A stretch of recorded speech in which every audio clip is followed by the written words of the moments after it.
Hi යාළුවනේ කොහොමද ඔයාලට? ඔන්න අපි නම් ගෙදරදිම රසම රස ෆ්‍රයිඩ් රයිස් එකක් හැදුවා. බලමු නේද කොහොමද හැදුවේ කියලා. මුලින්ම අපි මේ විදිහට කැරට් ටික සිහින්ව ලියාගත්තා. ඊට පස්සේ ලීක්ස් ටිකත් අපි මේ විදිහට ලියාගත්තා. ඊළඟට සුදු ලුණු, රම්පේ, ඉඟුරු, කරපිංචා, සේර, තව මොනවද අපි ගන්නේ? කරාබු නැටි. ඊළඟට අපි මිරිස් ගලේ ගම්මිරිස් ටිකකුත් අඹර ගත්තා. මෙන්න මේ විදිහට.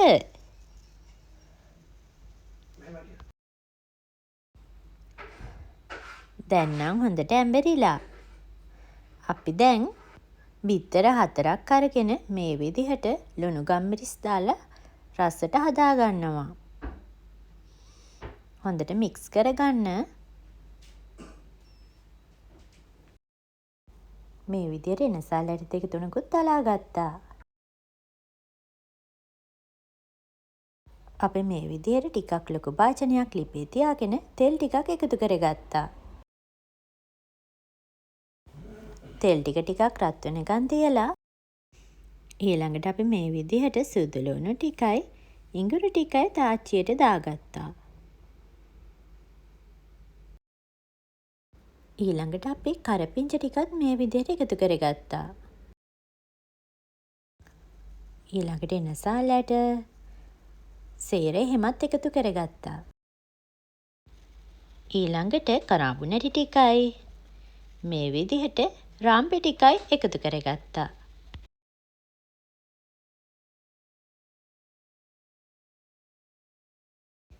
ඊළඟට අපි හැන්දෙන් මේ විදිහට කලවම් කරගත්තා.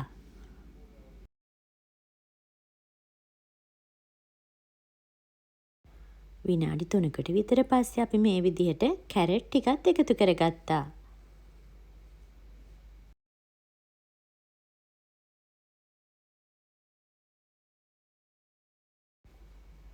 ඊළඟට අපි මේ විදිහට බටර් ටිකකුත් එකතු කරගත්තා.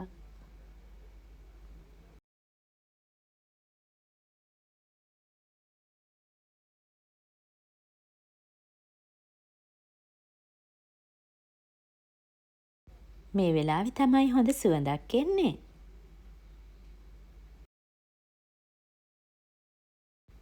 අපි එළවලු මිශ්‍රණය මේ විදිහට ඉඩක් හදාගෙන බිත්තර ටිකත් එකතු කරගත්තා.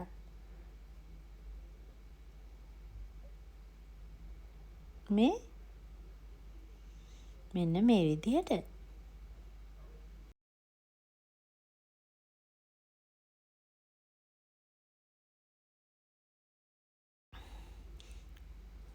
විනාඩි කිහිපයකට පස්සේ මේ විදිහට තමයි දැක ගන්න ලැබුණේ.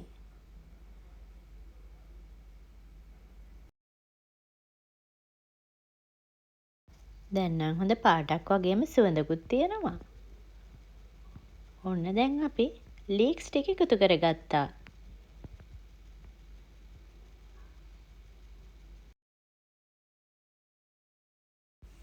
ඊට පස්සේ මේ විදිහට හොඳින් කලවම් කරගත්තා.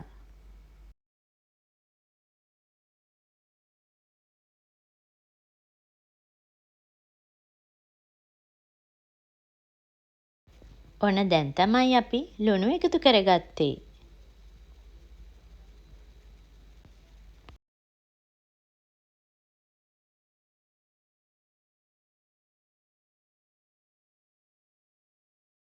ඊළඟට අපි උයාගත්ත කිරි සම්බ එක එකතු කරගත්තා.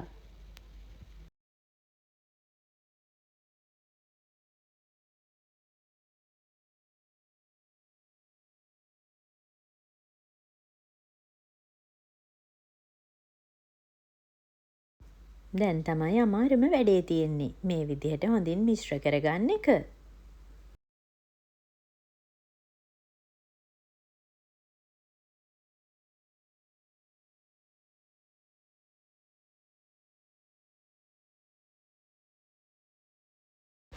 ඔයාලට මේ පේන ලස්සන වගේම රස සුවඳ හැම දෙයක්ම මේ ෆ්‍රයිඩ් රයිස් එකේ තිබුණා.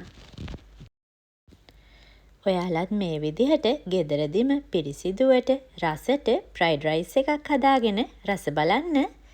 මේ වගේ තවත් වීඩියෝ අරගෙන එන්නම්. පිප්පිගේ ලෝකයේත් එක්ක එකතු වුණ ඔයාලා හැමෝටම සුබ දවසක්. ගිහින් එන්නම්.